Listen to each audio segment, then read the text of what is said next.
We feel very honored to be asked to speak in front of Kevin and Josh.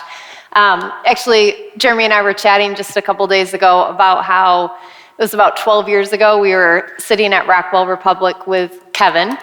And for those of you who know Kevin, you will think this is funny, but he pulls out a napkin and he's like, "This is what you need to do." And he wrote down all of his strategies on this napkin and he said, "Okay, now just go do this." So that's what we did. And now we're here chatting with you guys about how we've went from one property to we have just about 70 properties in the last 12 years. So I'm gonna start and tell you a little bit about where I came from, my experience in real estate. I grew up in the St. John's area, just outside of Lansing. Grew up in a small farm town, grew up on a little hobby farm. And I grew up in a family where we had enough, but we never had a lot.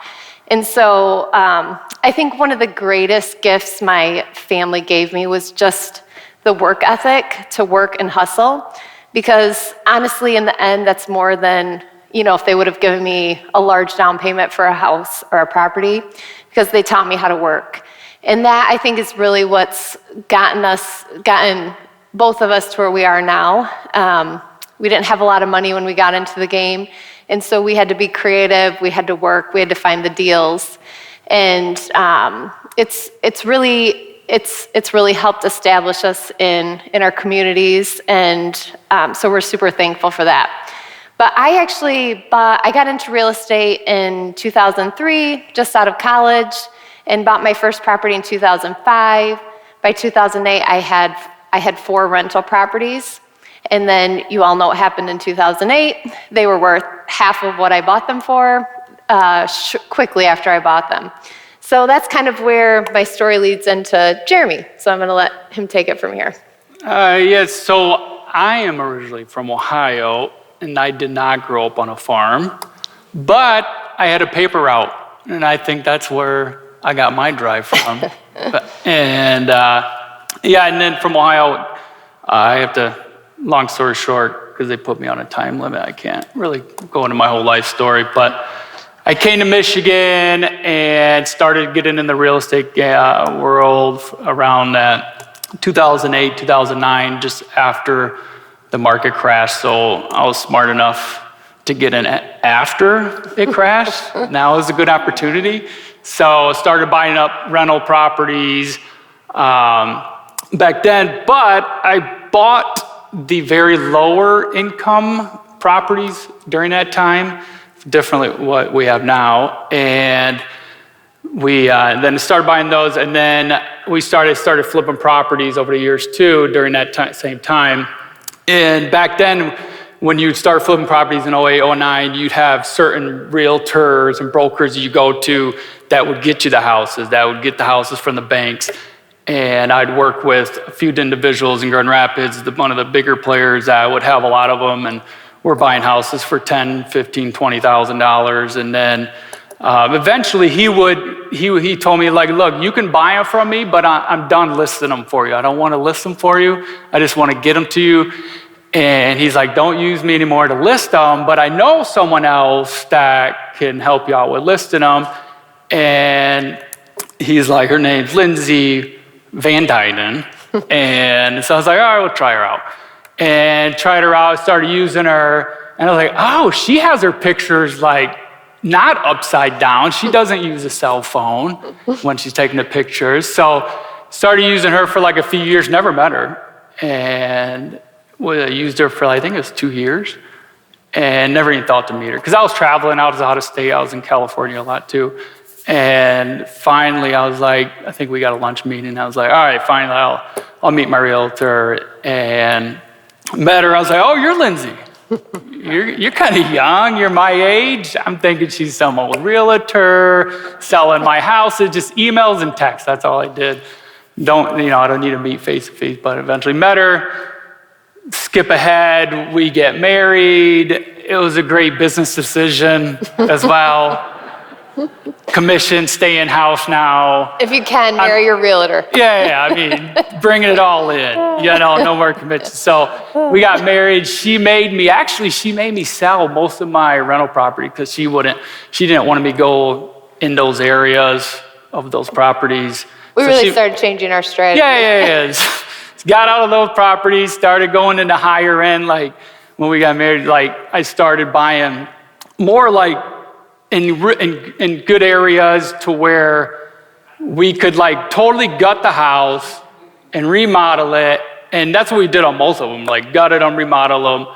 And I think a big positive when we did a lot of those was Lindsay was really good with layouts. Like we'd buy a house, totally gut everything down, head to toe, like you can walk in, you can see the attic all the way to the basement.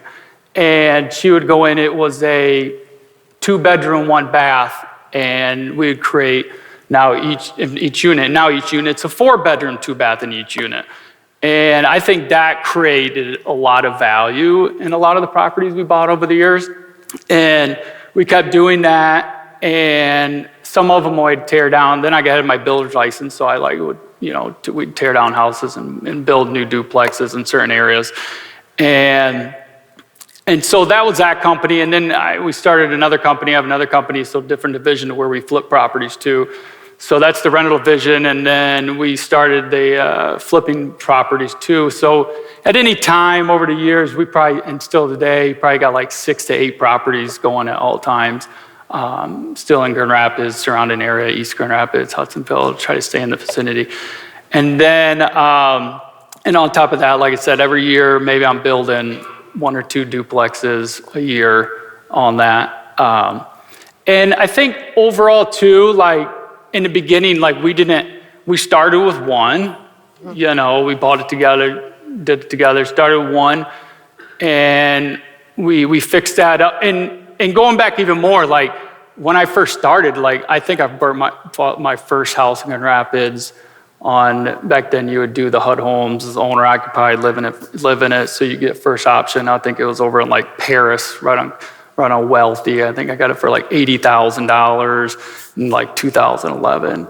Lived in it, had it for a year, sold it after 1 year, and like almost put a little sweat equity in it, fixed it up, cleaned it up, had good bones, and then doubled up on it. You walk away with 100,000, 150, and it's like, oh, okay, now we're off to the races, with that. And so really that's all I had to start with. So I didn't start with a lot. I didn't have hundreds of thousands or millions of dollars to start with. We started with that 1, and then you had your rentals too. So we sold a lot of those and flipped those and pulled the cash together. Bought the 1 duplex first, owned that for a little bit, and then next thing you know, it's a few months later, getting into the other duplex. And these are full gut jobs and remodel. These aren't just turnkey, like I put tons of work. And this is before we had kids, so we were able to that's all I wanted to do was work and put sweat equity into it. Because there's no other way. Like if I hired it all that out, there's no way, it would be too expensive to be able to keep going like that. So we did that, kept building on that, and then, I don't know, next thing you know, you have like 2 or 3, 4, 5, keep building. And then I don't like to sell anymore. Like I like to hold as much as you can, because right now we're in a better spot to where, why would I sell? I can just go to the bank. The bank's going to loan you money, pull out some money from another paid off house, hold. But back then, when you first get started, I understand if you would need to sell something, because you got to create, you buy something, flip it, sell it, make 50 grand or 100 grand, whatever the number is, that's maybe what gets you started. So I'm not saying like you can't ever sell, but in the beginning, maybe you would. We did in the beginning, but now it's just hold. And I think that's why we built up our portfolio so fast, is at the end we started holding more on that. One of the things we kind of wanted to talk about and what we look for in potential and opportunity. When we're looking for properties, we're usually looking for the dogs. We're looking for the worst of the worst, usually the houses that don't have as much competition. Just because they're not pretty, they're not shiny. Usually they were vacant. We've bought in a lot of firehouses. And we've taken a lot of these properties that were really distressed. And a lot of times they have, a lot of times there were 2-bedroom, 1 bath. So that's been, I think, one of our tricks that we've kind of learned along the way, is finding the houses that have opportunity, or where you can create opportunity. A lot of times we'll take out, we're looking for layouts that have maybe a 2-bed, 1-bath, but it has a formal dining room. So can we change this layout here so we can get a 3-bed, 2-bath or a 4-bed, 2-bath? So just looking for those properties, maybe they have a screened-in porch. Can we enclose that? Can we somehow make that into a bedroom? Do they have 2 huge bedrooms that we can create hallways and divide that into 3 bedrooms potentially? So I think that that's where the capital's made. It's looking for those properties. And a lot of you that actively look for real estate, you'll know a lot of times, especially with investor agents, they don't always list the information correctly. So like really looking through photos and looking for opportunity, that's one of the things that we've really capitalized on. Just areas that we can make more money on that property than what they're currently using it for. So that's been, I think, one of the strategies we've really used. Another strategy is, obviously, that the market, especially in Grand Rapids, has gotten so expensive. We started buying back in like 2012, where you could pick up properties for under $100,000 for a decent duplex. Those days are gone. You're easily now $350 to pick something up that was $100,000 back then. So that, I think, is really, where you have to be as an investor. You have to be looking for those opportunities or looking for those houses that people just can't see past some of the ugly or the mess.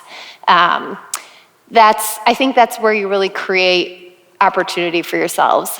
And one of the things, too, that we've had a lot of success with is looking for properties that have vacant land next to it. We've bought several houses that had a vacant lot next door, or it was on a corner lot, and you can build. Jeremy has his builder's license, so we've really started building multifamilies on a lot of the corner lots. So that's, I think, one area I would highly explore. Getting on the MLS, like people always ask us, and I would say out of all the properties we've purchased, we've probably found about 50-50. I find a lot of my stuff on the MLS. I'm looking every single day to see what's popping up. I know the neighborhoods. I know where we have houses. And so those are like really the areas we target. Obviously, and one of the things we'll kind of talk about is like transforming blocks. Like we're in the real estate market to transform communities and to bring communities back to life. A lot of the neighborhoods that we currently own a lot of properties in, we have started with one property and then we've purchased like the whole entire block. So it's just the neighbors fall in love with you. They love what you're doing for the community.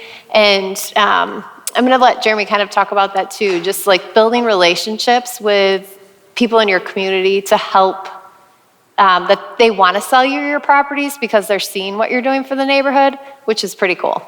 Yeah, I think years ago too, I had some streets to where we would never buy on that street, but we saw the area up and coming and we saw the push going there. And I think that's key too, be able to see, because sometimes it's hard to get into areas and it's already maxed out, right? The value's already there. But maybe try to get out there and find out or see where you think the community is growing to, or people are starting to move into that area. Like get in there before it's already, maxed up and all the houses are already redone, right? So get in there early, get in there quick. And that's what I've done. I got into a street, for example, I bought the one house and no one wanted to mess with the house. Like it was beyond repairable, people thought. And back then, I didn't tear down houses. I couldn't afford it, so I would definitely just have to rehab them from top to bottom. I did that house. And while I was doing that house, I would talk to the neighbor. He was an investor too. He would come there here and there, mow the lawn. I'd talk to him, like, hey, you ever, I noticed you own that. Yeah, I'm working on this, and make chat with him. And it's like, well, if you ever sell it, do you think you'd ever sell it down the road? Let me know. And had a conversation with him here and there. And then eventually, he's like, yeah, maybe I would sell it. I was like, well, what are you going to sell it for? And he'd say a price. I was like, oh, I bought mine a lot cheaper than that. And then he's like, well, what about this? So just build a relationship with him. And then I eventually bought his house, and then bought that house while I was talking to him. You talk to the next person. And a lot of these houses too could be like their landlords, and they're not there all the time. And when they do show up, try to make conversation with them. So yeah, it's just building, reputations and relationships with the neighbors. And I buy the street behind me and go down there and start working like, you go online and see who owns them, right? Or look them up on Facebook or whatever it is to find that owner. You can go, everyone has access to that stuff. Look online, access can. And then, that guy owns like 3 or 4 of them. He might be a good guy to talk to. And like, hey, I own in the area. But sending the letters, you can do letters too, but sometimes you just need to get in their face and find out where they're at and try to meet them there or whatever the case is. And that's how I think, we built up a lot of our properties from that. Yeah, I'd say another way that we get a lot of properties too is just agents will call us and say, hey, I've got this terrible house. You might be interested in it. Like, I probably am. What's the address? So, always be networking. Every time I talk to agents, I'm like, hey, what do you have coming up? What do you have anything you want to sell me off market? You got any duplexes? You got any flips? Also just networking with, if you watch the MLS to see who some of the agents are that sell quite a few multifamilies, just checking in with them, once a week, like, hey, do you have anything on your radar? This is my budget. This is my price point. So we've found a lot of properties just communicating with other agents. They're kind of in the know of what's coming up. And so you just never know where that next deal is. So just always be talking and asking people. We've found a lot of success in finding properties. Yeah, and I think some agents, they have clients to where their client don't want anything to do with listing the house, right? So they're fine selling off market. And then, if you build a relationship with certain agents and stuff, and then Lindsay's built that relationship to where they know, like, hey, my client, there's no way she's listing this. Like, it's a mess right now. She don't want to show it. She don't want to do anything. This is what she wants. Do you want it or not? And then, like, with our team and stuff, we can go in there, walk it, know what the cost is going to be. And then I run my numbers with Lindsay. What's the sell price? Put numbers together and like, all right, yeah, that's the price we can do, or you can't do it. So up front. And just either take it or don't take it. Yeah. A lot of times, too, a strategy we've used is a lot of landlords feel really stuck when they get a tenant in their property that they can't get out. And so a lot of times, if you can find a landlord that's in that position that has maybe had, their tenant's not paying, they don't want to take them to court, those are really great opportunities where you can come in and say, I'll handle it. But it's, this is my price, but I'll take it with the tenants as is, and I'll work with them to get them out. We'll find them, we'll help find them something else. Maybe it's just through eviction. But that's also another great opportunity, because I think sometimes landlords, when they're super hands-off, you get to that point where it's like, they haven't paid rent in 5 months. I don't even know what to do. So you can really come in and provide them a solution. As far as like purchasing the property, and it's just a huge weight off their shoulders too. Or just drive around town and see what houses have like overgrown yard, trash in the yard, run down houses. Oh, it's a landlord that owns it too. Like, he probably don't want that thing anymore. He can't even keep up with it. So like, figure out who owns it, go online, where he lives, send him a letter, or find out. You can find his phone number these days. And we've had really good success just finding him on Facebook. Huh. You all know, if you're investors, you get letters all the time about selling your properties, and after a while you just throw them all in the trash. But if someone reaches out to you on Facebook, it's just a little bit more. It's just a different approach than everyone else is doing. So it's just a little bit of an in. Yeah, and I think going back to a little change of gears to where, when people are first getting started into real estate, or I want to buy a duplex, or I want to buy a property, and if you're young and if you can do it, like, go buy your duplex. I mean, yeah, prices are expensive now, but rents have gone up significantly higher than they were back then when we were buying them at cheaper prices. So go buy a duplex, get a great loan on it. I mean, right now, we always bought our stuff on commercial loans starting out. And they're almost like motorcycle loans. They're like 7-year pay downs. Like, I got to have this thing paid off in 7 years. Like, that's my payment. But that was like a forced savings too. Like, I have to get this thing paid off. But otherwise, you could put it in your personal name, get a big umbrella on it, whatever you got to do, and then go get an FHA loan, go get whatever. You had clients with Kevin that got bought their first duplex, FHA, low payment. You live in one side, you hear it all the time, live in the one side, rent the other side out. And if you're young and you even before you're married and everything, get some roommates. You have another client that we help someone out, he bought the duplex, lived in the one side, and this is just several months ago, and then lived in one side. He has 2 roommates, rents the other side out, and now he's cash flowing, he's living for free. So get your first duplex. You have great finances that you probably do 20, 30 years. You don't have to make those payments. You can always pay it down faster, but get your first one going. And then maybe live in it for a year or 2, keep it rolling in. Okay, now it's time to look for another one. And then you find your another one and then pull. And maybe you built equity up in it by then, pull some money out, use that money for your next down payment. But at the end of the day, you probably should have pulled the money out. You should probably be taking money from your work, your day job. Even in our rental company, which we built up, and it's huge now to where we still, from day one, we did not pull any money out from our rental company.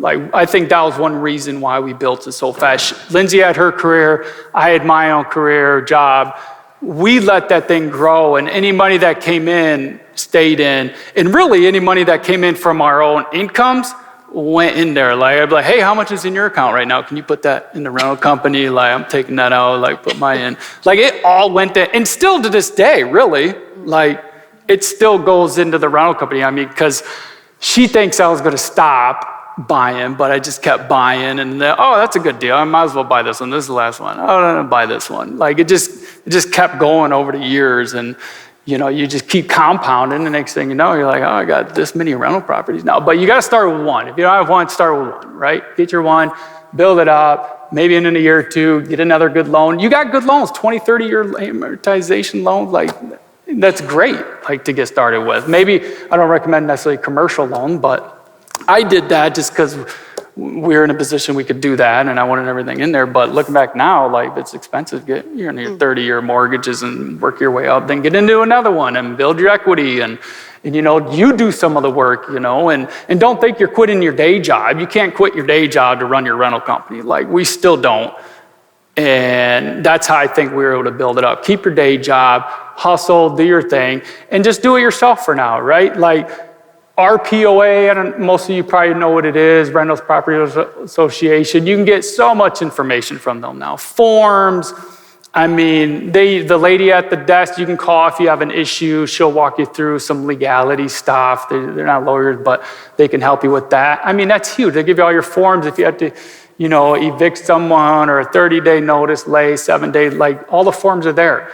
And then manage it yourself, to hire a management company, with only 1 or 2 properties, good luck. You got to do that yourself. Keep it in-house, and you're probably going to manage it a lot better than a management company would too. Not to knock on management companies, but you have more invested than they do, right? For my properties, I keep everything in-house. I have my own, my own management company in-house. So I have people that do certain things, certain roles. But I have a guy going every 3 months to the properties, every 3 months, check on every single unit, and they're doing it. They have the whole list, okay, check all the smoke detector, check all the door locks, a lot of preventative maintenance. Put your hand under the sink, make sure it's not leaking, because some of those tenants are going to tell you that you have a leaking sink. It's just going to let it go, and then your whole bottom sink base is ruined. And changing the filters, good luck having your tenant, somebody, I just have my tenant change the filters. Well, that's not happening. So change your own filter, do that, go in there and and then walk the house outside. There's a piece of siding that's fallen. And I still do all this, and I'll still do random drives around town and stop at a property, and still I catch stuff, and I'm on it all the time. So be on it, be maintenance, stay on the maintenance, stay on all that stuff. And then even when you're looking for tenants and posting your rental, Zillow, probably one of the biggest players out there, listed on Zillow, listed on Facebook Marketplaces now, one of the bigger ones that you probably have to be in if you want to get it out there. So do it yourself, set up your own profile, put it out there. And now there's so much software you can do applications. Zillow, you do application, run your background checks, or apartments.com right now is a free one to where they can run all your stuff. You can set up portals for each tenant now, and each tenant will have their own it'll auto debit the tenant. You can set them in there. And a lot of my properties are college kids, so I have like four students or 4 kids in one unit, and then the other unit 4 kids. So each unit, each of them will want to pay their own payment. So each one you can have on the apartments.com and it's all free. And you can see who paid, what they owed still. So you can do all this. Like, you have to manage it yourself. You have to be on it. Otherwise, it's going to be harder to get ahead and paying somebody like a management company 10%, 7 or 8%, whatever. Yeah, and a lot of the management companies are just going out when there's problems. They're not being preventative. And as you know, there's a lot of, those unexpected expenses really eat into your cash flow. And so if you can catch that stuff in advance, or just by changing your furnace filters, you prolong the life of your furnace 3 to 5 years. I mean, that all goes to your bottom line. And so really being on top of it, being proactive versus reactive, it's really been an awesome tool for us just to maximize your rental dollars. Yeah, and I think one thing was too, to where over the years I learned a lot working with the city and the planning department and zoning and what lots are good and what lots are bad and what you could do. So it's good to gain a lot of knowledge with that too, like working with them and knowing what you can build. Like, oh, there's a lot right there. Now I can look at it and probably say, oh, that's in this area. You can do this. You can build, up to 4 units on that lot or 2 units by right. But the zoning in Grand Rapids have changed a lot, and they're letting you do a lot more things and build more units on properties. So I would think that's important too, to learn a little bit more about that, what the city's doing. And the city has different, I think classes sometimes you can go in and they'll talk to you about different items and what they're doing with their zoning and what you can do and what you can build and not build and in certain areas too. So I think that's important. Yeah, I think it ties along with looking for that opportunity, because I think in this, especially now, it is getting harder to find good deals. You have to create your own opportunity. And so you have to be out there hustling, looking for, the random piece of property that has the extra vacant lot, where you can build a 2-unit. We're in the process right now. We found a house that had a corner lot, so we're building a 2-unit, but Jeremy's really in touch with what you can do with zoning. So now he knows, we can put an ADU on that as well. So what we could have done as a 2-unit, now we can use as a 3-unit because we finished that off into an ADU. So that takes, your lot cost of $80,000 divided by 2 units, but then you can take your $80,000 divided by 3 units. Which we jumped the gun a little bit on that one when we bought the house, but the vacant lot, like guaranteed I'm building on this, like corner lot, easy. Then I didn't realize in some areas of Grand Rapids, like in Grand Rapids, corner lot, there's no water sewer running here and there's no water sewer running here. So what is all these other houses? What is the house we bought? I thought we were connected and we weren't. It was water sewer, but it was an easement going through the neighbor's yard to the main street. And so I'm like, all right, so then I was like, whatever, I'll just get a well and septic. Did the septic test, didn't perk. So I'm like, dang, I ain't got no well, I don't got no water or sewer here. So then I had to pull out all my cards with the guys at the city and hey, I need to use that easement that I own this house with. Let me use it. No, you can't use that. You gotta get a whole new easement for that.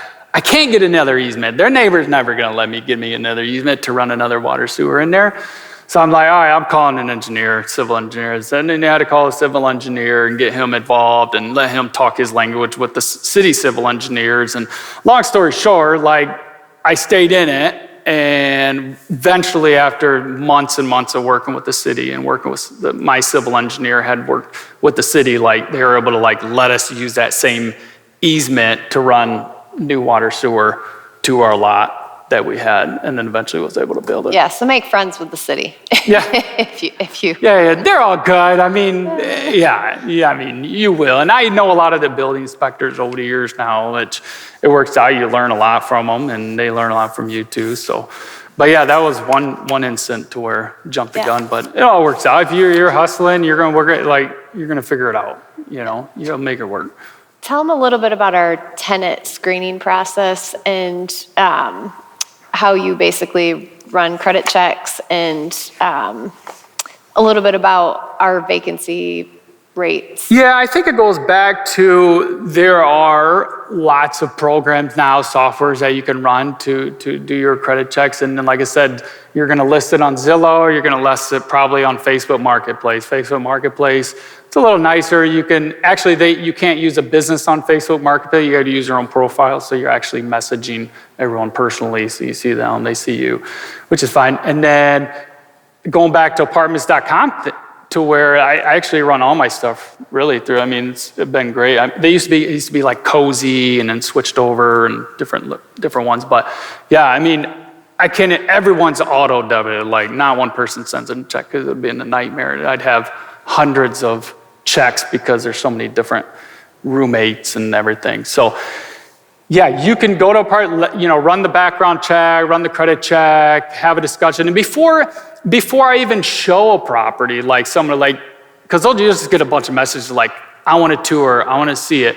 Well, let's have you answer a few questions first, like, how old are you? Are you at least 18 years old? Or are you 15 years old? Like, you got kids sometimes message like, I need to rent this place. Like, no, I'm not even going to show you, because you answer my first one, you're 15 years old.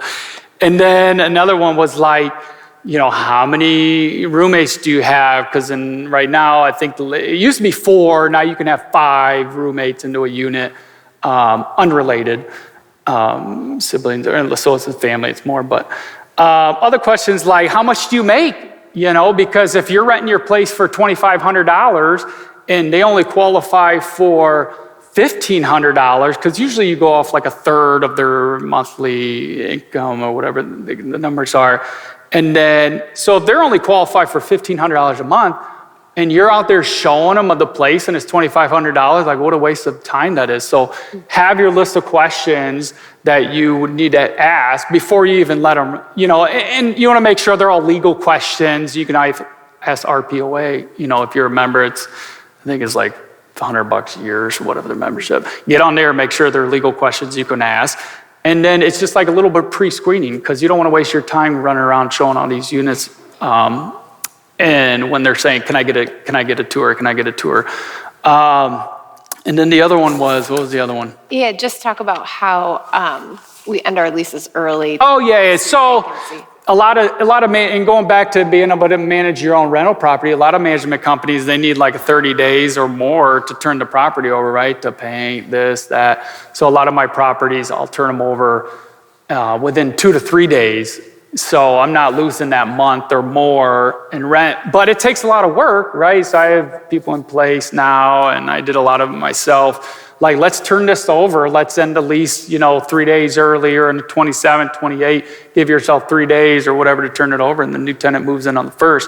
But I think I can do that too, because a lot of my turnovers are probably they're staying a year, 2, maybe 3 years, because a lot of them are the younger crowd or roommate, college kids, so they're turning more.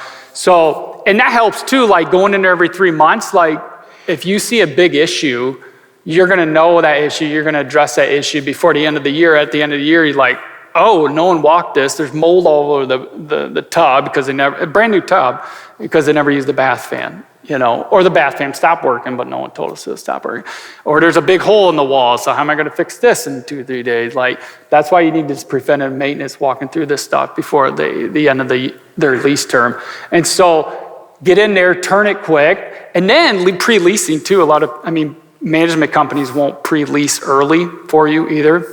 So tidbit is like, hey, let's lease this thing, let's market this thing like 3, 4, 6 months before the lease ends. Because if we're not marketing until 30 days before the lease ends, there's so many people out there that are looking 3, 4, 6 months ahead of time before these leases end. And it's before theirs up. So you got to be pre-leasing. So that way, too, like, oh, I'm signed up. Like I have like all my leases are done. They're coming up in 6 months. They're already done, signed new leases. The high quality tenants are looking much further in advance than the people that are looking for next week. You want these tenants that are planning ahead, like, I'm going to be moving in 6 months. Those are the tenants that you want.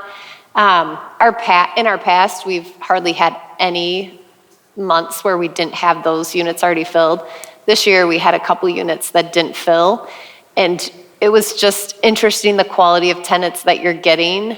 Like when you have it available immediately, just they don't qualify for the payment every month, and so it's just if you can get your places filled 3 to 6 months in advance, you don't have that gap in income. And then when you start to get when you have multiple properties, that really adds up. If you have 2 to 5 units that sit vacant for a month, you're easy at $10,000 of lost income just from 1 month of rent. So that's, I think, been one thing too that's been, I think, is critical to staying ahead, is making sure you don't have those vacancies. And I think, like Jeremy said, when you manage those yourself, what's coming up. When we have units that are, a month to 45 days before they're going to be vacant, we are on it. We're checking Zillow every single day. We want to know how many hits we've had on it. We're refreshing it constantly. A property manager probably isn't going to be doing that for you.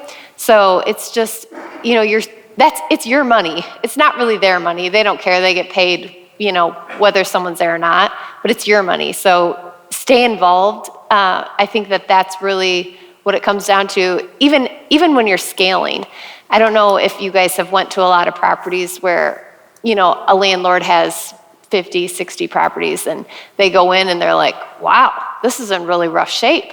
Like, yeah, when was the last time you were here? Oh, it's probably been 5 years. Like, yeah, it is in really rough shape. You're right. So, I think that's really helped. It really helps your bottom line in the end, and it helps you acquire more properties. Yeah, it's big money. I mean, if you can save 30 days of rent, you're talking hundreds. It could be thousands. Yeah. Especially as you scale. When it's smaller, Right. It's if you have 1 or 2 properties, it's still big money. It's $2,000 to $4,000 for that 1 month, and if you go a couple months, you're quickly at $10,000. Down payments on a $300,000 house. That's quickly adds up to your next property if you have those set for a little while. Yeah, and I think going back on when we were talking about selling, like we did sell in the beginning, and sometimes you do. One big reason why I don't want to sell too, another big reason is property taxes.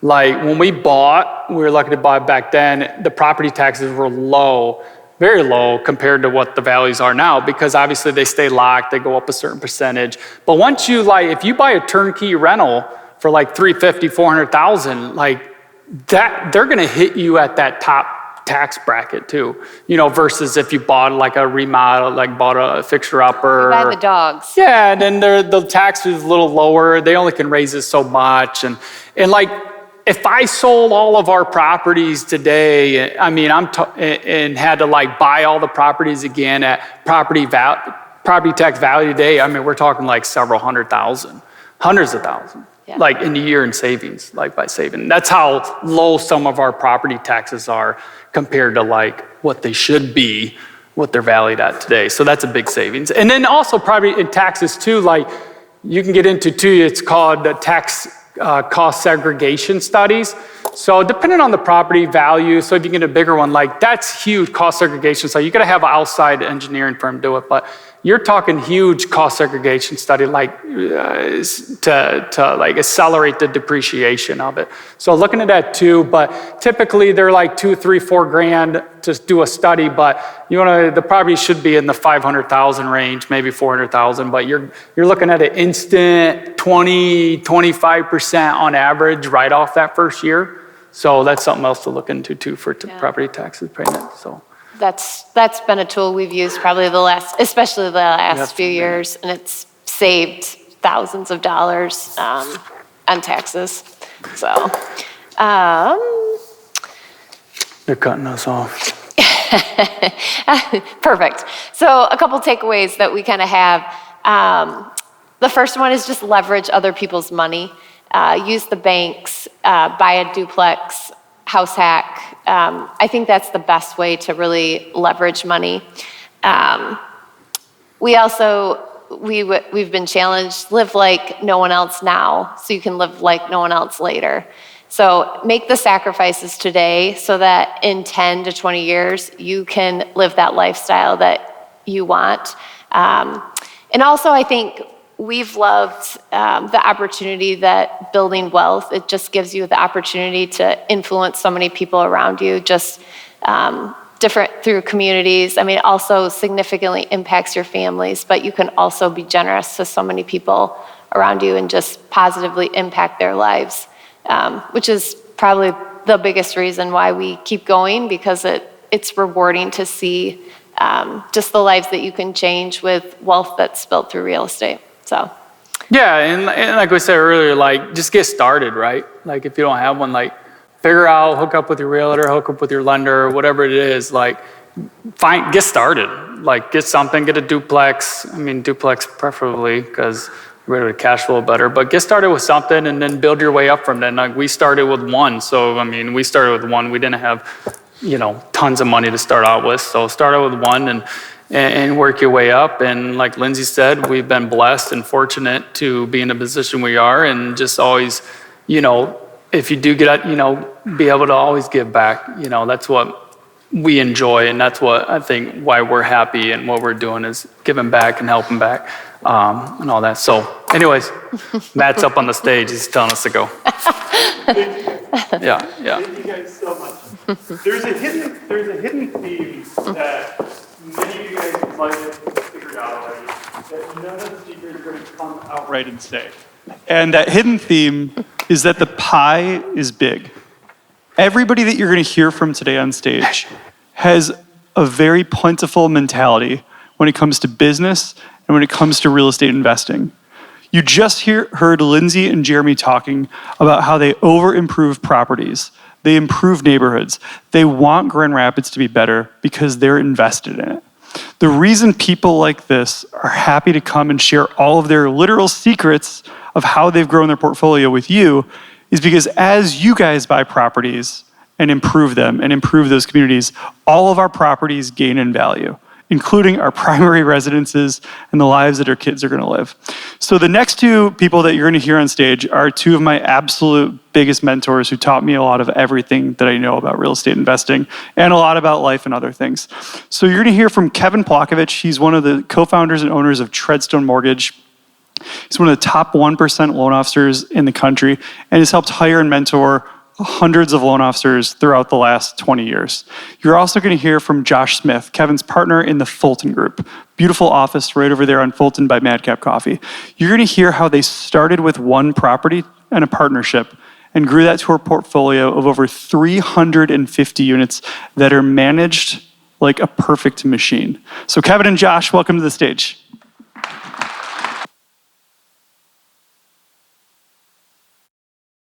I don't know about a perfect machine, but we're trying to get better every day, right, Josh? Yeah, we got a pretty good machine, I think. Thank you, We'll Jeremy see. and Lindsay. Really, really good stuff, guys. I appreciate it. I think the part to start with is a lot like Jeremy and Lindsay is that we didn't start this on third base. Our first property and our first venture involved every penny we had in checking, savings, home equity line. And it is all in all the time. It's kind of like, why need the whole seat? You only need the edge. And we feel like we lived on the edge for quite a while, through a number of years. So kind of our origin is how we got started. Josh and I, through a meeting of a friend of a friend put us together and said, I think the two of you would hit it off. And boy, you just talk about your one meeting or one appointment or one phone call away from something that would dramatically change your life, and that's our relationship, because our paths would have never crossed. 10 years different age, grew up in different parts of town, everything else, and here we are with a giant real estate portfolio 20 years later. It's we often joke it's a 20-year overnight success story. Early on, we started and saw an opportunity to build some spec homes up on a piece of Lake Michigan and a little bit of area, and we decided to push all the chips in, and there weren't a lot of chips, but bought a couple, bought a lot, built a house, everything was great, turned a little bit of a profit margin, awesome, side hustle. This business is still a side hustle for us with the portfolio we have. Make a little money on paper, roll that money to another property, build another high-end lake property, make a couple bucks on paper, pay taxes on that. We didn't take the money, roll it to the next property. Do the same next property. What, built 7, 8 properties? Yeah, something like that over 5, 6 years, yeah. 7, 8 properties over 5, 6 years. Everything was great. On paper, we got $1 million. $1 million. We're millionaires. Look at that. Isn't it great? We got it all figured out. Bottom drops. 2008, 9, 10. Not the time to be selling high-end lake properties on Lake Michigan. So our $1 million now looks like, after we sell our last couple properties, we're going to the bank and say, hey, got great news. We finally got those last 2 properties sold.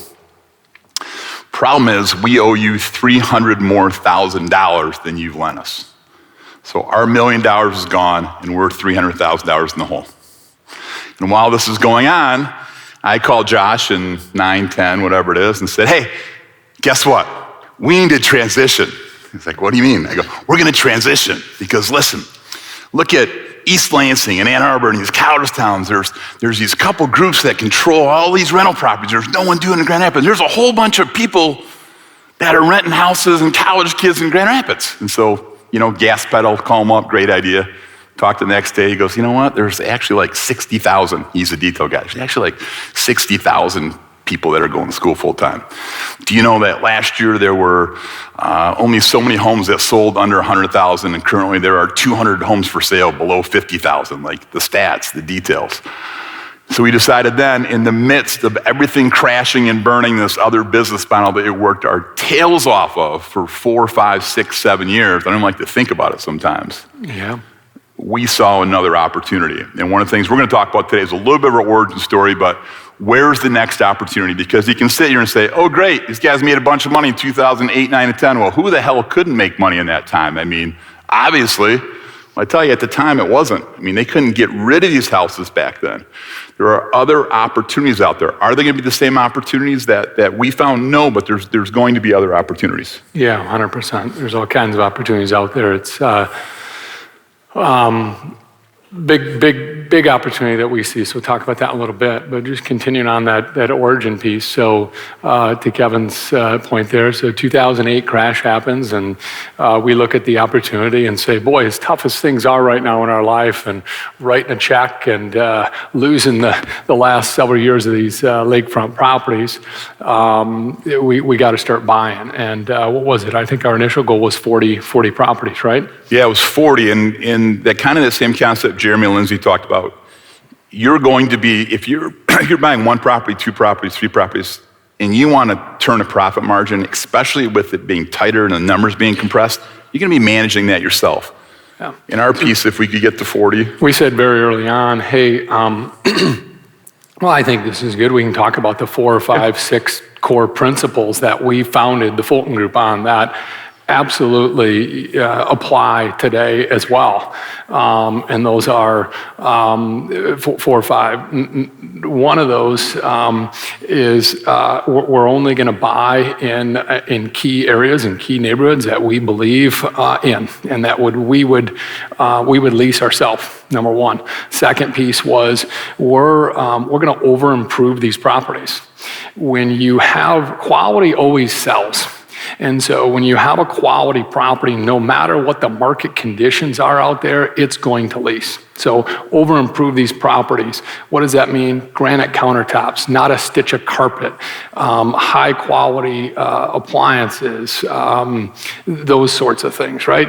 Off-street parking, washers, dryers. some of those things that, and we talked to the team about this a lot, like what would you want if you were leasing a home? One of those things was managing your own property, third or fourth key principle, right? Yep. And so we're a big believer in life. No one cares about your stuff as much as you care about your stuff. Your health, your fitness, your finance, your kids, whatever it may be. That's no different when you're talking about your real estate assets. And so from very early on, we said we got to get to 40 because the fourth or fifth key principle was never quit your day job. I still have a day job owning the portfolio that we own. Kevin still has a day job owning this portfolio because that was a core principle of ours. And so we said, and you heard Jeremy and Lindsay say that similar sort of thing, like you got to manage these things yourself. No one cares about it as much as you do. And the fourth, fifth, sixth, whatever one I'm on, core principles, and you add to these what I missed, but is pay down debt as aggressively as you possibly can. And so every single thing that we bought, and one of these core principles and this mindset I think that we're talking about right now is get that debt paid down. And it becomes really easy when you have a day job to apply every single red cent extra towards principal reduction. Why? I don't know, because it helps you sleep better at night. When the next COVID comes or the next whatever it may be out there, when that happened, a lot of people were panicking. Kevin and I were sitting there going, hey, we're fine. We're at 30% leverage, 40% leverage, whatever it is. So for whatever reasons that you have, but pay down debt. Pounding down debt is a big thing. I don't know about you guys. Anybody social media, you see hey, I'm making $500 cash flow. I got 10 houses. I got $5,000 a month coming in. I'm quitting my day job. Peace out. Who's seen those social media influencers? And they're like, hey, overnight success, whatever. Bullshit. There's a furnace every single month. There's a tenant that something happens. The unexpected happens every single time. I don't know what the rental market looks like 10 years from now or 15 years from now, but if we can substantially pay down our debt or get something free and clear, and I feel really good what the next 5 years runway looks like, or 6 years or 7 years, and we don't own a thing, honestly, I hope the market crashes, because we're going to be in a position to buy again because we paid our debt down. And it's a core piece, I think, is delayed gratification. There's not enough delayed gratification out there. And to say, I'm going to put everything to get in that extra $500 a month on this property, and this property, this property. If we pay that debt down, and suddenly this property is owned free and clear in 7 years, 8 years, 10 years, 12 years. It can happen. And if it does, it doesn't mean that you pay it off and you're just going to collect rent checks or whatever. You can go and re-leverage that. You now own an asset that you own free and clear. And we've gotten to a spot that we've got a large portfolio that we own free and clear, and we can redeploy that money in different areas, but paying that debt down super fast is really important. And it helps you sleep really well at night to know that we're not worried about that. So I think that's been a really big principle for us. Big principle, yeah. I think it's kind of interesting to talk about. We still put money in this business, and every month. So how long is it before we ever got a check? So we got Lake Michigan Cottage Builders going for 7 years. We got the Fulton Group going, 20-year overnight success rate. When do we get our first check? I think I sent you an email like, hey, we got a distribution. I think the subject line I printed, it's in my personal archives, is like 7 years, 11 months, 10 days, or something like that. So 8 years and another 8 years.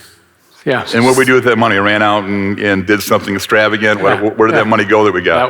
That was a check that we were able to write to ourselves on April 15th to pay income tax. So, great. Yeah. So the point is, this is an interesting analogy that Kevin and I thought of several years ago. Hopefully everybody here sends, I don't know, $100 or $500 or whatever it is to an investment advisor that's going to buy the S&P or whatever you're going to invest in, right? So you do that. You sit with your investment advisor every quarter, every year, or whatever. One of the questions I bet none of you ask is, hey, I'm going to give you $500 a month. What is my distribution? What is my positive cash flow off from that investment that I'm going to get back every month? We don't ask that when we make investments with our mutual fund advisor, or stock advisor, or whatever it may be. But yet that's the first question that we all ask ourselves when we're investing in real estate. Why? It's an investment property. It's investment properties. Put money in. And when you look at things over a long horizon, much like a stock portfolio, it's going to be just fine. But I think we all need to have a mindset change that we don't need a distribution. We don't need that free cash flow to take home. We need to leave it in, put it in, reinvest it in. Yeah, so today you buy a $300,000 house today, and if you look at the numbers just right and you have 100% occupancy and you take into consideration what your tax is going to go up and everything else, and everything seems to be going up in the world, and yeah, interest rates probably should come down in years going forward, and maybe I can refinance, maybe I can restructure, but okay, if I look at it just right, we're just barely cash flowing. What if you had to put $3,000 a year into that property? What if you had to put $3,000 every year into that property that's barely cash flowing, and you did that for 20 years? Every year you had to put an additional $3,000. So I had to put $60,000 of my own money back into that property over 20 years. What's that $300,000 property worth in 20 years? I mean, if you look at 20 years ago, any of you that are older have a house that, I bought this house for $100,000, I'm selling for $500,000 now. It's 3, 4, 5x. So if I had to put $60,000 more in, but everything else was covered by the tenant, and everything else was done, and this property's worth $1 million, $600,000 in 20 years, and I only had to put $60,000 additional in on top of my downstroke. If we look at investment property differently and we think about it the long game, I won't buy a stock if I'm not comfortable holding it for 5 years. That's just an investment. It's like you have these key principles. If I can't see owning the stock 5 years from now, I don't want to own it because I don't want to get hung up. If I buy a stock and I see it drop 20%, guess what? Great news, it's on sale. I get it 20% cheaper today than I bought it last week because I'm playing this 5 years. If we look at investment property, the same thing. One of the things that Matt led with today, talking about West Michigan, Grand Rapids, 20,000 short units. So the median house price in the country, Matt knows these numbers really well, low $400,000 number. Okay, 440. Kent County, what are we at? High threes, mid threes? 3 what? Okay, low fours, high threes, depending on the month, probably trending down a little bit right now as it gets a little cooler right now. Who thinks that we live in an area that's below the median as far as the quality of a place to live in West Michigan? I mean, are we below the median? Do we live in a less nice place than half the country? I personally, I'm biased, we're biased, probably most in the room are biased. I think we're in the top 20 percentile as far as a quality place to live. I mean, other than the snow the other day and everything else, this and that, but I think we're in that top 3rd percentile, but we're significantly below the median house price. So what's going to happen to house prices? So the idea is that gap is going to close, and there's no reason why it shouldn't close. My opinion is next year, the year after that, we will be at or above the median house price. We have never been anywhere close to the median house price in 20-some years in the mortgage business that I've tracked it. We are going to get there. So just owning it and playing appreciation is going to be a play. Yeah. Good. Patience, reinvestment, debt reduction, and delayed gratification. I think those were big things for us in that time frame. Yeah, this isn't, there's nothing really special here, right? Yeah. I mean, it's pretty simple, basic stuff. We're pretty simple, basic guys. So, when we got into the business and we talk about the concept of debt reduction, it's the thing that anyone that I work with and advise, and all the Treadstone loan officers are going to talk about the same thing: pay down the debt as fast as possible. This is what they all believe in. A lot of them own their own rental properties and built their own rental portfolios. You look at getting to that spot and getting that stuff paid down. There's other opportunities out there right now, and we kind of brainstormed and kind of talked about some of the things that we think that are out there right now. Yeah, we've had some fun stuff the last several years. We had some fun stuff. So we'll take a completely different piece that, hey, best time to plant a tree was 20 years ago. The next best time is right now. So a couple ideas of things that we've seen that we think are opportunities right now for those that are willing to explore it and come up with a concept like we did. Hey, student housing, young professionals, Grand Rapids area, this is going to be a big piece. Our model on that was everything in the same area within a mile of downtown Grand Rapids. Young professionals, a lot of college kids. Our demographics have continued to get older as families have formed later. A lot of people that move here and come to college stick around and stay here, so watch our tenants age a little more than they had originally. So got a couple concepts that we see out there. One that we just dove into recently is that we started looking at junky commercial properties. We bought a building that was built in probably 1970. Yeah, and added on too many times. Yeah, added on a couple times. It's kind of like that old office building that you walk into, and it's got the brown carpet and the brown railing and the felt name placard with the little white letters on there and cigarette-stained ceiling tiles. Gumball machine. Gumball machine. I mean, we've all been in those buildings. Well, we bought this thing for like $25 a square foot for next to nothing. We completely improved it. We saw an opportunity, and we're renting a new business that we started. It's called Simple Office Suites. So the concept is we think there's micro office suites that someone wants a simple office suite where literally you rent a space for $600, $800, $1,000, something like that. Yep. It includes gas, it includes electric, it includes internet, it has parking. It is super cool looking building. And we started this thing about 3 years ago. We are at 100% occupancy in the first one that we built here. Yep. Positive cash flow, it's working great. We bought the same type building down in Portage, Michigan, and we're currently looking for other properties around West Michigan, Lansing, maybe the Midwest. Like, that's a concept that we saw and we ran with, and it's playing out great. Yeah, and I think that goes back to 2008 as well, where when everybody else is going right, we chose to go left. 2, 3, 4 years ago, everybody's going right and nobody wants office space, especially Class B, Class C office space. We stop and say, well, wait a minute, if everybody else doesn't want it, that's probably a reason why we should want it. Let's look into that. And I think there's plenty of opportunities today that you guys see out there too.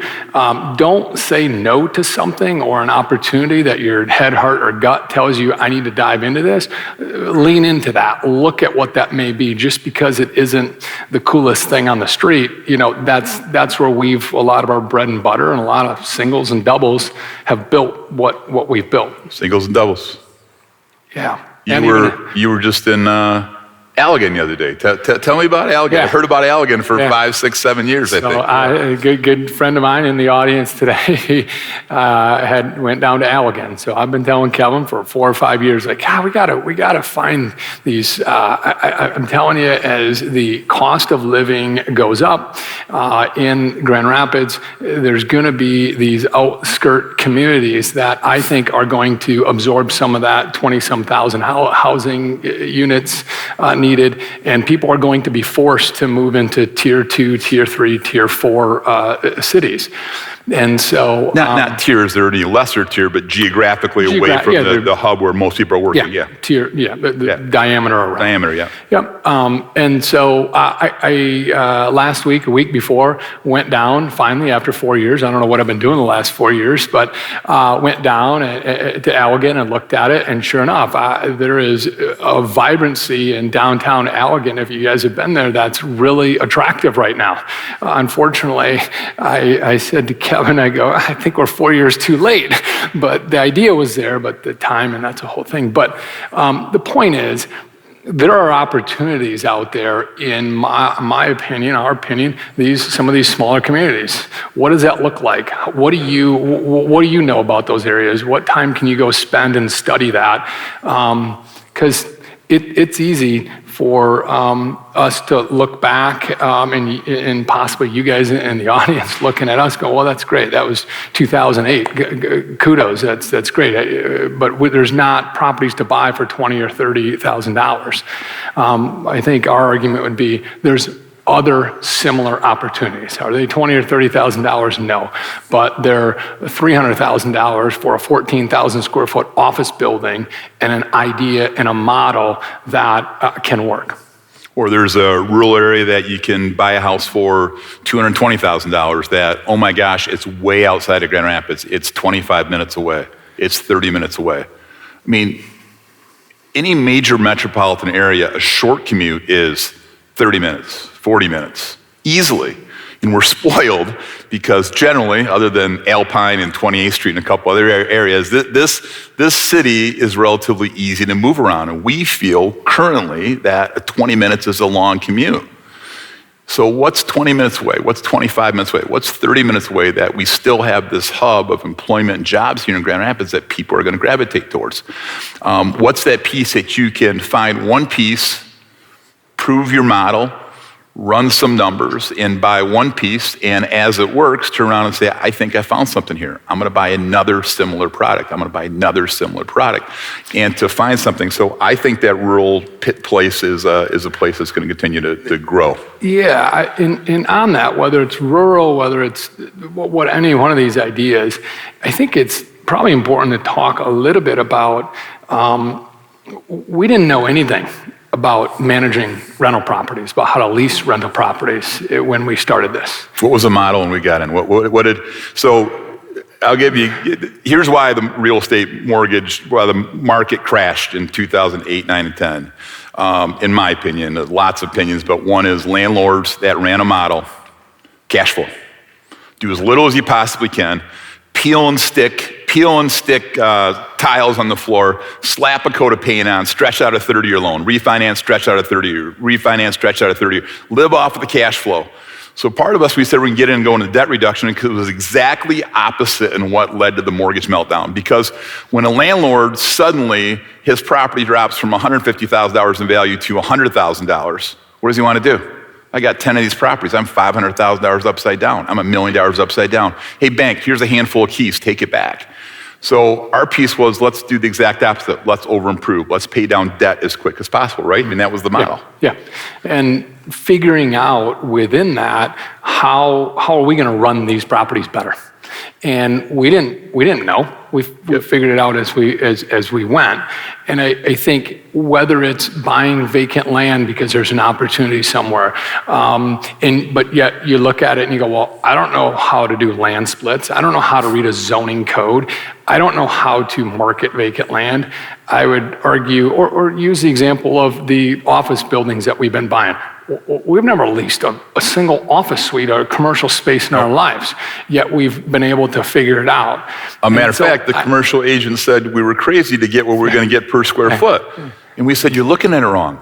Our tenant isn't looking at a square foot. Our tenant looks at $600 and includes my gas, electric, parking spot done in a mailbox. He doesn't look at it's $14 a square triple net and CAM.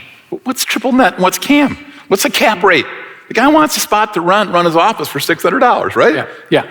And so getting to a spot that you don't have to have all those answers, I think, but if you have a gut and you have a general understanding and you see an opportunity, seize on it. Don't wait until you have everything figured out. Because in our partnership, Kevin is very much the gas, and I am very much the brake. And in any car, you need one of each. If you just have a gas, you're going to fly over the cliff. If you just have a brake, you're not going to go anywhere, right? And so that's a balance that we have. But point is, make sure that you realize, just go. Just go and figure it out, and trust your instinct, trust your gut, and build what needs to be built around the assets that you have. Totally agree. Single family housing. Talk about multifamily, talk about buying something. Majority of our inventory in our base business that we built is, what do you think, 80% single family? Yeah, it's probably getting a little bit lower now. But, right, 87. Early on, it was almost all single family. You see a market that everyone wants to buy a duplex, and they want to buy a duplex because, well, I'm always going to have rent coming in. If one tenant's not there, I got rent coming on the other side. Well, guess what? You can own two houses across the street from each other, and guess what? You got one rent and one not rent, and you still have income coming in. You see sometimes that 2 units, 3 units, 4 units get run up in price, and everyone's after them. I think single families continue to be an undervalued asset class. They're coming up, but don't discount single family properties. I think those numbers really work. I think house hacking, we talk about ideas and concepts. I mean, a lot of you are looking at maybe buying your first property. Maybe the house you're living right now wouldn't be a great rental property. Would your neighbors be happy if there's a tenant living there? Maybe. If the lawn was mowed and was taken care of, maybe it works out great, maybe it doesn't. But if you're in your house right now and you've got some equity built up in that house, a great strategy and an opportunity to be, let's say you got a house that you've got a 3% mortgage on because you bought it a few years back or refinanced a few years back, and maybe you have $100,000 of equity in that house. Keep that really low mortgage while you're living there. open up a home equity line of credit where you can tap into some of that $100,000, maybe you tap into $50,000, and you go buy yourself a new single family house. And you could get into that new house with as little as 5% down because it's real inexpensive to buy a primary residence. You get in some great programs with as little as 5% down. So you have your main home, you got your mortgage, you get a second mortgage, you pull that money out, you house hack your way in your next house and put 5% down in that next house. And then potentially do the same thing, build up, do some work on that, build equity. Do the same thing where maybe you get a home equity line of credit, you buy your next house, and you house hack your way to house number 1, house number 2, house number 3. I mean, you ran some numbers the other day on buying one house every year for 5 years. Use AI or whatever it may be and run some numbers or your own Excel spreadsheet. It's when you tend to look at things over a 100-year time horizon, that's an extreme example, but 10, 20, 30 years, things seem to make a lot of sense. That's how we've always looked at things. Kevin jokes about cap rate. I don't know that I know how to calculate a cap rate. It's some triangle thing I think I learned in real estate school, 3 points or something. But the point is, have whatever principles you have and go for it, and have an understanding that you're going to have to put money into these things. So, but the AI example was, don't quote me on these numbers and whatever, but like buy one single family $300,000 home every year for 5 years, put it on a 30-year mortgage, rent it out. There were some assumptions on positive cash flow that would be there. Put 20% down in each one. Assume a 5% property value increase. Assume a 5% rent increase.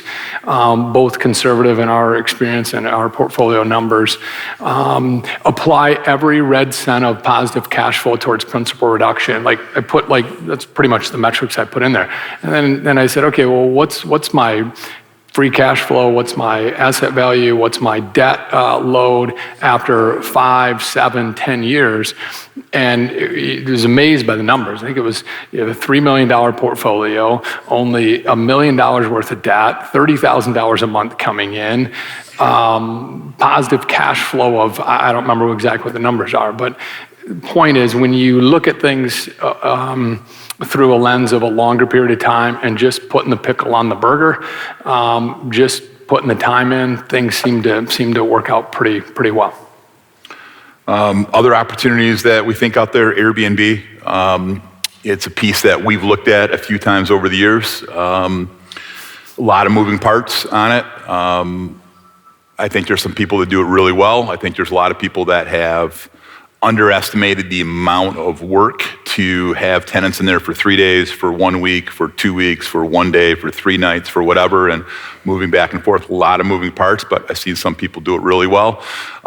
We talk about what's happening in the market around the country. We see, we're really partial to West Michigan. Everything we own is in West Michigan, but Matt talks about numbers are continuing to move up in West Michigan. We're going to see house prices, in my opinion, continue to increase. You go look at a market like Arizona. I talked to a friend of mine today. I think there's 25,000 houses or something crazy on the market right now. There is a glut of properties in some of these higher price markets, and they have gotten to the affordability piece that most people can't afford these homes. And you see a little blip in the economy, and suddenly it's there. And you've got a number of people who have bought Airbnb properties in some of these markets that they're going to have a hard time making payments on these if they don't hit the numbers and run it. I think it's right for some properties. I think it's cool. When I look at West Michigan or I look here, I say, to get a place that you're on a lake and you're near a ski resort and you're up north and you're on a snowmobile trail and you've got the summer people and the winter people and the deer hunters, if you want deer hunters gutting a deer in your backyard or whatever else, or cleaning a salmon in your bathtub or whatever it is. But, you look at some areas like that, it's great. If you look at, I want to find a compound. I mean, if you've got a bigger family, try to find a spot that you can get 20 of your family members on the same compound together. I mean, I think there's some opportunities. Is there a play you can look and say, if I rented this property only 12 weeks this year, could I cover the cash flow on this property? Could I go buy 100 acres and have a family compound on it and rent it out? And if I rented it for 12 weeks at this, would this cover the number? And now you're like, all I got to do is find 12 weeks. and I'm on the snowmobile trail, and I'm near the ski slope, and I'm just down the road from Lake Michigan. I think there's a play there. We haven't ever gone any further than that. It's a different management piece, but I think there's opportunity. And then to play the appreciation, I mean, there's only so much of that stuff to go around. Yeah. You've done some research on the assisted living thing as well. There's some there's some really interesting stuff on there. If you want to go down a rabbit hole, start in Chat GPT, get on YouTube and talk about assisted living. And I think I sent you a piece on a class recently that they were teaching out in Arizona. It was like a weekend seminar on assisted living. And there's a spot that we're all going to be in someday before you potentially have to go to a nursing home, but you can't live by yourself. But if you just had a little bit more help, you could live in maybe a house where there's 4 or 5 people living there, there's some assistance and whatever else. And a lot of times insurance is paying this and the government's paying this, and there's some assisted living program where it might cost $8,000 to go to a home, but at $5,000 a piece, you might be able to build a business out around an assisted living, and that's a big growth there right now. There is a huge trend coming in that business. Done just about this much research. I know a couple people that have bought something and are getting some businesses going. I think there's going to be an opportunity there. The play on that is you buy the real estate, you pay the real estate over a period of time, and you're building a business around there. I don't know a lot about it, but if it's something that's interested, I think there's an opportunity out there. Yeah. You've looked at self-storage since you were what, 8 years old? Yeah, I got a self-storage business plan from when I was like 8. I wrote, and I still have it somehow. I don't know how I made it, but I have it. I got a good friend that owns a bunch of self-storage. It's something that we've looked at, and maybe some of you have looked at. I think there is a market for that. We've always said no to it because it's very commodity based, and so that is an opportunity. A friend of mine is building a lot of that in the rural outskirt type areas, and he's actually able to build it and construct it cheaper than buying it because the cap rates have just have gone so low on those. But so that's an opportunity if you have that construction background to possibly look at as well. Cool. What else? I don't know. 2-unit, one of our loan officers recently bought a 2-unit owner-occupied, his first property that he bought. Property was, owner had lived there on one side, older owner getting ready to move, had to buy a condo, couldn't move until this house sold. Creative financing piece like Lindsay talks about earlier, when you've got a landlord that hasn't been on the property in a long time. The unit the owner-occupied lived in looked decent. The one next door was horrible. They were in the property for 7 years. They smoked. They said they didn't smoke. They smoked. They had about 6 cats. It smelled like cat. And this particular individual wanted $500,000 for his property. We were able to buy that property for $400,000, as is, where is, just get the tenant out. We'll take care of the cat urine, we'll take care of the carpet, we'll take care of the kitchen, we'll take care of this, we'll take care of everything else. So that was bought at a big discount because it was in rough shape. But that one unit rented out, house hack to find a 2-unit, is going to end up paying probably 80-90% of the entire mortgage. And then a house hack, you buy that property, do the work yourself next door, get it ready, get it to go. Eventually move out, buy your next property, and rent both sides of it. Kind of a hack on the house hack. Get that 2-unit. Maybe you look at an FHA loan, maybe a small down payment. Get in, build equity, move on to the next property. I think that's a big opportunity as well. Good. Anything else? I think we got it. Cool.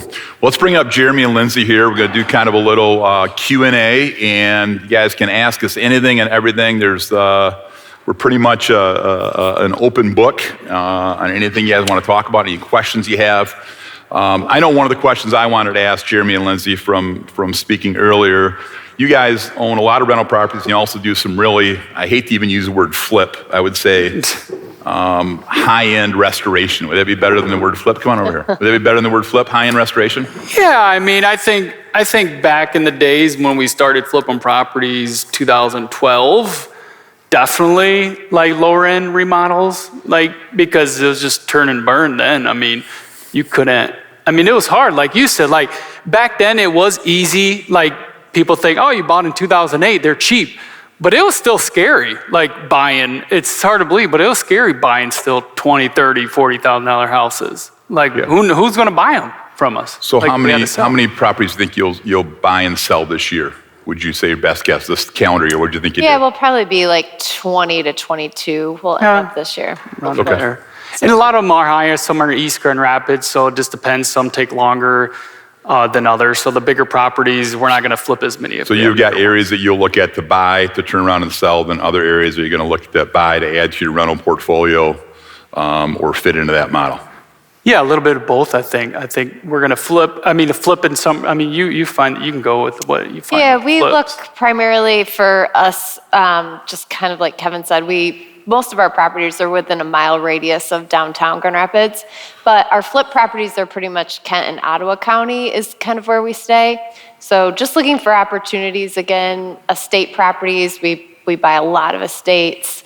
That's probably one of the biggest things we buy is estate properties for flips. So just going in, cleaning them up. And over the years, we've just, like Kevin and Josh were saying, is we've learned to over-improve. Because even in a good market, especially now as it's getting colder, the market's getting soft. And so, we're probably in that for a couple of months. But when you're turning 20 to 25 properties, you're always having properties coming up in these soft months. So you have to be the best thing on the market. You still, there's no cutting corners.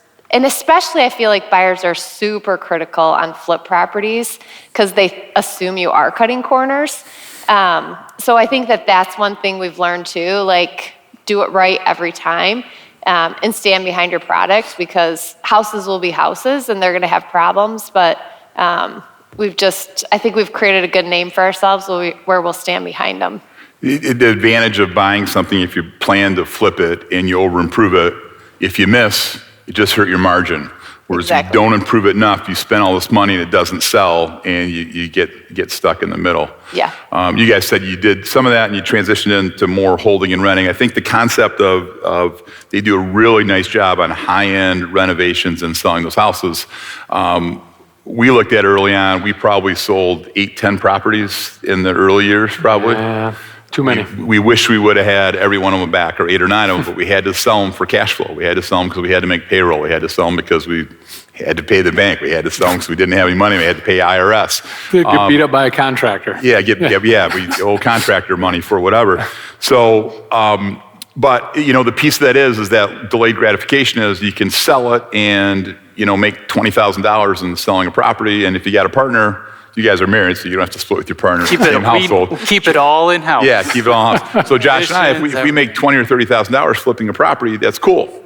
We each got 15. Well, the government got at least 7 of that, so we each made 8. So everything had to go well to make $8,000. And the concept, if you're buying in a rental area that fits in our portfolio, 15 years from now, we can make $30,000 a year, every year the rest of our life. Never have to sell the asset and watch the asset to continue to appreciate. What you want to own in a high inflationary market, you want to own hard assets. And owning real estate in a high inflationary market, as values go up and as rent goes up, everything else goes up. As the dollar becomes less, we're going to continue to move with that. So I think that's really great thing to look at long term and a long term hold. Who's got questions? Right here, yeah.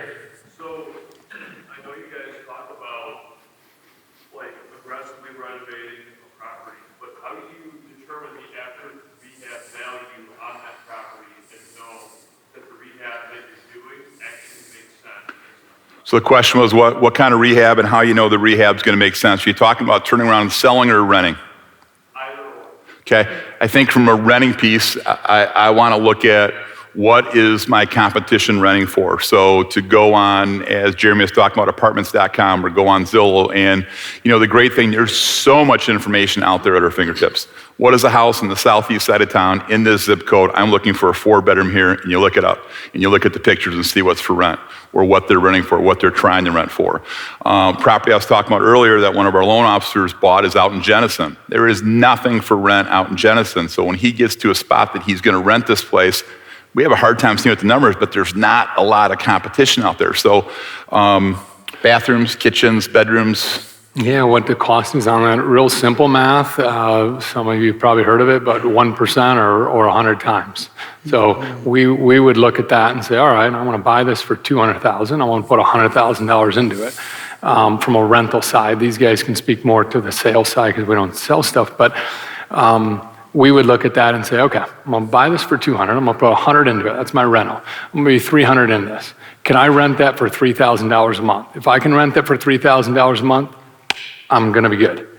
I can put in a spreadsheet, I can look at it 6 ways a Sunday, but we look at it very simply and say 100 times monthly rent, I have no problem being $300,000 into that if I can rent it for $3,000 a month. And if we really like the property and we like appreciation, maybe we go to rent times 120. 120 or 110. The higher you get, the worse technically it gets, the lower you get, the better. But we don't really, that's our simple. Yeah, that's easy. I mean, Josh just answered your direct question, like, know your numbers. You know, what do you have all into it? Great question. The other piece you look at going a little bit longer, it's just a piece on purchase price as well. If you're looking at buying something, I know these guys the same way, Josh and I'm not gonna fight over $10,000 at the end of the day if I plan on owning this property for 10 years, 15 years, 20 years. Because 20 years from now, it took me another 2 months to pay that debt off. The $10,000 didn't really make a difference. When we decide to buy something, we buy it. And we've always been like that. Yeah. So I don't think it's just something we can say 18 years later. Like literally you look at it and go, okay, what's the difference between 250,000 and 260,000 10 years from now, 20 years from now? Nothing. Are we going to regret that we didn't buy this and we got cheap and we bid lower than what they want for it? Yes, we are. So just pay full price and get it done. Obviously the metrics need to work, but like don't beat yourself up on that, right? Yeah. What are the questions? Go ahead.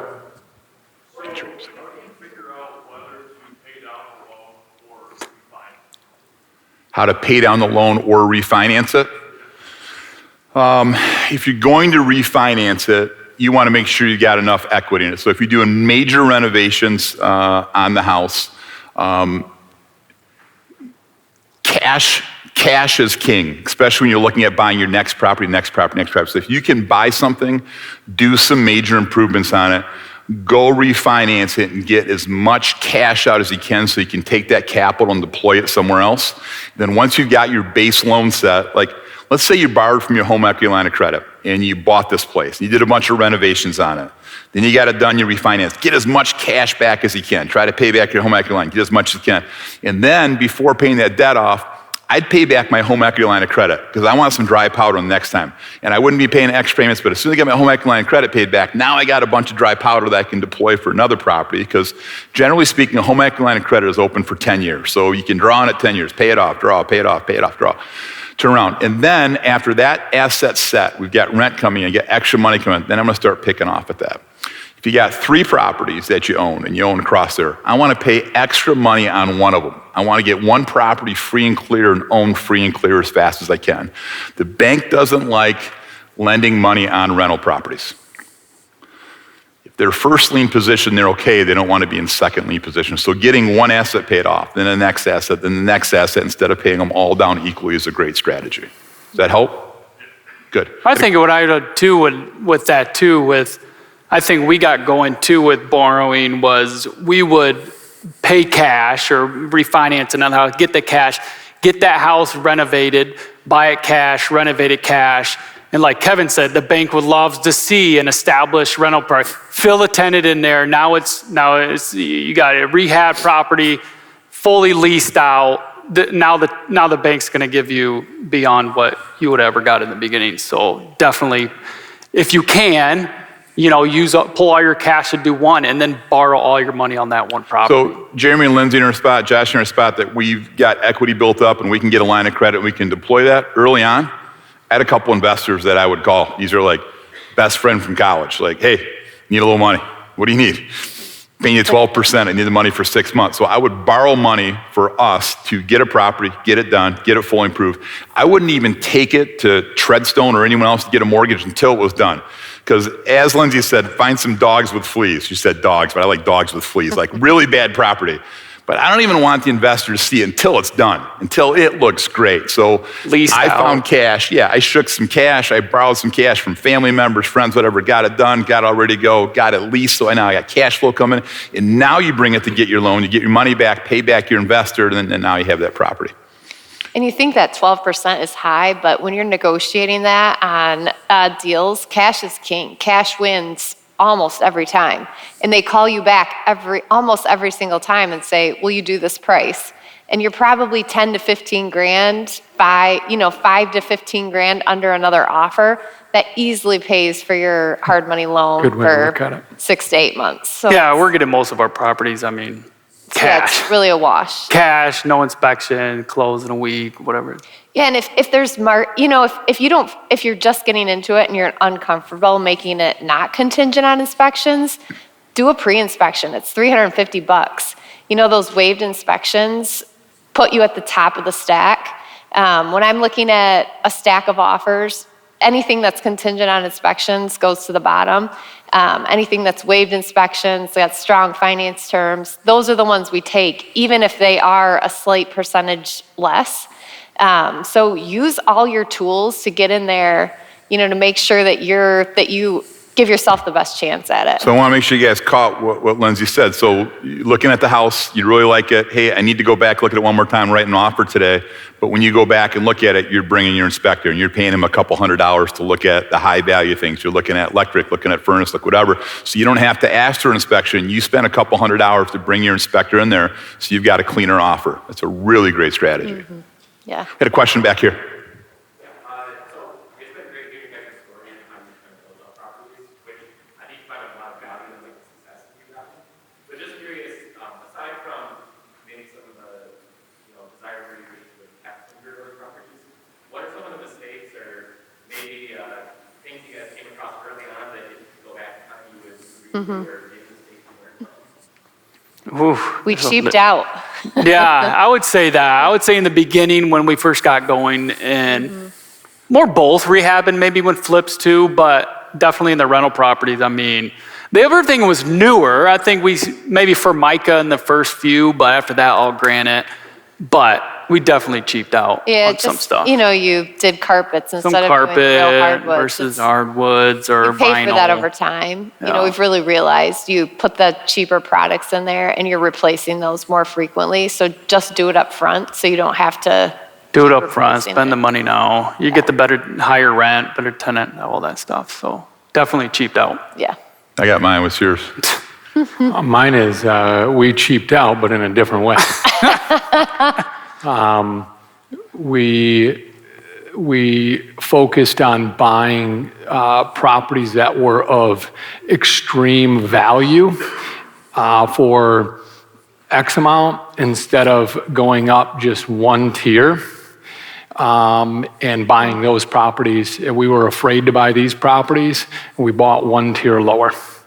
And hindsight, we should have not been so worried about the purchase price and bought the next quality layer up. Your answer is something that kept me up at night for years. So we were doing a webinar about 3 or 4 years ago, and there's 300 people on there, and someone said, well, what's your biggest regret? And Josh goes, we should have bought nicer properties that didn't need as much work because the appreciation was there, everything else, we didn't have to do all the work. And I wasn't able to get that out of my head for years. Like, God, if we just bought better properties, we wouldn't have had to do so much. We would have had the appreciation. We didn't have to make the appreciation ourselves.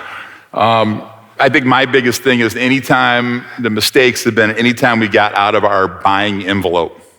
So our business is mile from downtown Grand Rapids. Young professionals, college kids is our key. We'll rent to anyone. We're happy to rent to anyone, but who gravitate towards our product is someone that's willing, 4 people teaming up are willing to pay $500, or it used to be $400 bedroom was a ton, then it's $500, then it's $600. So they'll pay $2,400 for a 4-bedroom house, or $2,800 for a 4-bedroom house, or whatever. But anytime we got out of this zone that we really knew, we've regretted it.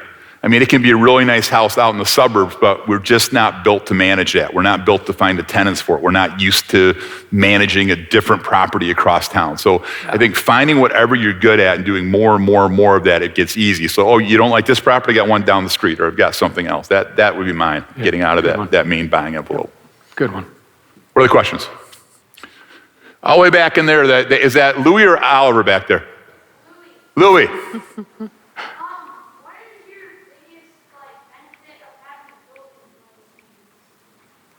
building? Having a builder's license, well, for one, I can control the costs more because when you build a property, obviously you're going to pay a builder, I don't know what it is these days, 10, 20%, builder's fee. So you're going to add on a lot more money. Is it more work for me? Yes, it's more work, but in the beginning stages, I had to hustle. I had to put the more time into it. So I saved a lot more money on, and controlling the guys. Like I can control what subs I use. I probably use cheaper subs than most builders do, but I get headaches from using the cheaper subs. But at the end of the day, I save a lot more money. Like I got to manage it a little bit more and be on the job a little bit more, but I'm going to save a lot more money by pulling the permits myself, managing it myself. And even if you don't have your builder's permit, you can still manage it, right? So sometimes you can pull the permit as an owner of the property if it's in your own person's name. You talk to city, but you can do your own permits or manage it yourself, right? Hire your own plumber. You don't need a builder necessarily. Hire your HVAC guy. Hire it all out yourself. You're the project manager. So. And it's relatively easy to get a builder's license for your own stuff, isn't it? Yeah, it's relatively easy just to get the builder's license in general, not to say I didn't do any work for that. But you could totally get your builder's license. I think you have to be 18, Louis, is the only. Yeah, you can do it. Turn 18, get your own builder's license. But yeah, you can get your own builder's license then. Question back here. How often do your walkthroughs on our rentals? We've built to having a team. We're doing furnace filters. We have 5 maintenance technicians, and they're in there on the regular. So we take routine maintenance requests as they come in. We get about 115 of those every single month. And so they're in there, and they're not just in there to take care of the one thing. They're in there to do their checklist. So that's part one. Part two is then, like Jeremy was saying, 4 times a year we go in and do furnace filters, and then at turnover we're in there. So all those sort of things are on that checklist. So yeah, I don't know what the exact answer is in that, but we're in there every other month for sure. Yeah, and I would say same thing. I think we said I was in there every 3 months and then you will have your, I don't know, most of you know, you'll have, in the city of Grand Rapids, you have your rental certificates you'll have to have, and that's every 2 years, 4 years, 6 years, depending. But definitely I was in there every 3 months, and same thing with maintenance calls. I get daily, weekly maintenance calls every week. And that's still going in there every 3 months, preventative. So get ready for the maintenance stuff. Cool. Question right here.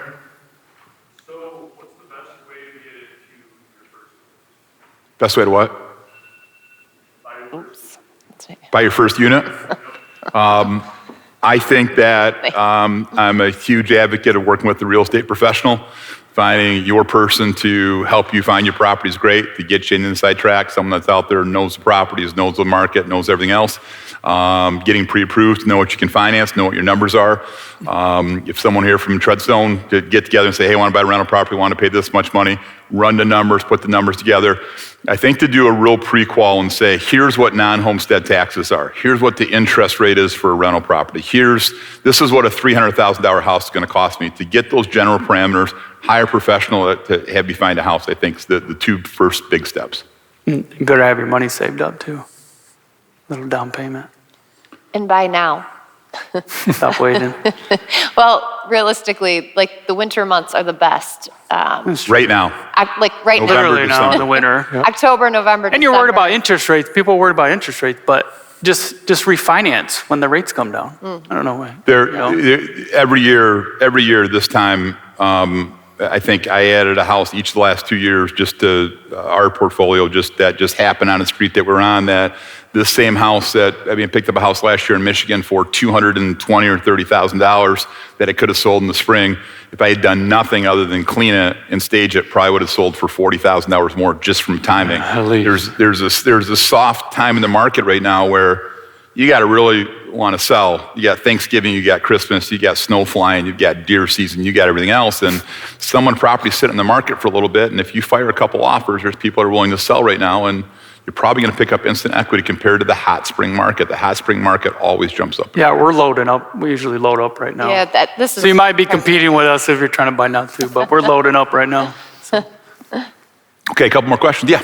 Jeremy, what has been your, I guess, you talk about building duplexes or tearing down homes, building, what's been the sweet spot for you? Like, how do you determine, you say, hey, I buy this house, we're gonna rehab it, and then you realize you're in over your head and say, let's just tear it down and start fresh? Yeah, so perfect example, I just bought a property over on 7th Street in Seward.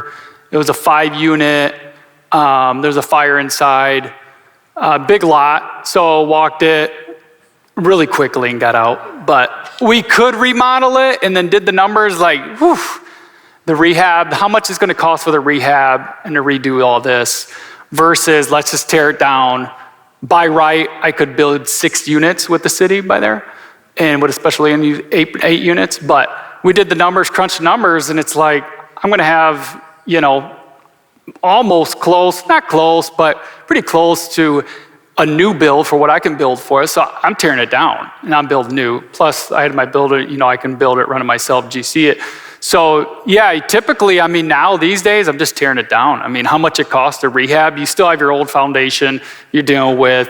Now I got a new foundation. I still got to reframe everything. I still got, the roof and the siding and windows and everything else. It's just, you're saving them, maybe your concrete and some framing. So typically I'm tearing them down for the most part. What would you guess your cost per square foot is right now for a typical 4-unit building in the city of Grand Rapids?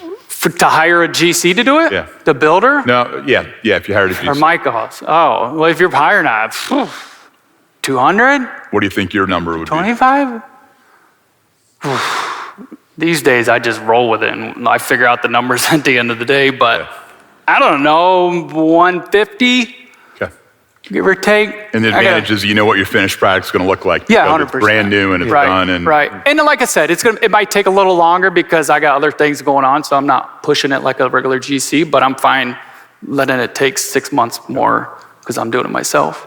I would take one more question and we'll stick around for a little bit. We got back over here. What's your expectation? You're renovating all your, you're accumulating, how do you hand off, when you sell, So accumulating, when are we going to hand off and sell? For us, we say never. And because we've worked so hard to get to this point that we finally have mailbox money coming in, 20-year overnight success story. So I like to start negotiating saying we're never going to sell because that makes someone offer a bigger number. But I don't, if we sold our portfolio right now, I don't know what I'd do with it. I love owning hard assets in an inflationary environment that's kicking off rent. As values go up, rent's going to go up and that money continues to come in. I look at this as my retirement, my annuity, whatever else. Do you think we feel the same way? Yeah, Right? it's one of those things, worked really hard the last several years to build a team and get them to a spot that we have 3 or 4 key people that are very, very well taken care of.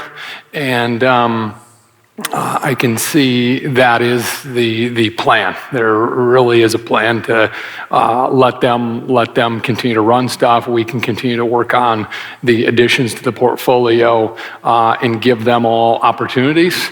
But yeah, there's no plan. Josh has done a wonderful job of building out how many people work in that business every day? I got 15 of us. Well, 15 people work in that business every day, and it's gotten to a spot that it's plug and play, that we took the simple office suite model, and it's the same accountant, it's the same bookkeeper, it's a lot of the same vendors, and the machine just continues to kick that out. So there's some real advantages to economy of scale with that. Yeah, and I think to Kevin's point, like that's our mindset, right? And that's where we're at up here. And I think when you have that mindset, it means you're in, you're all in.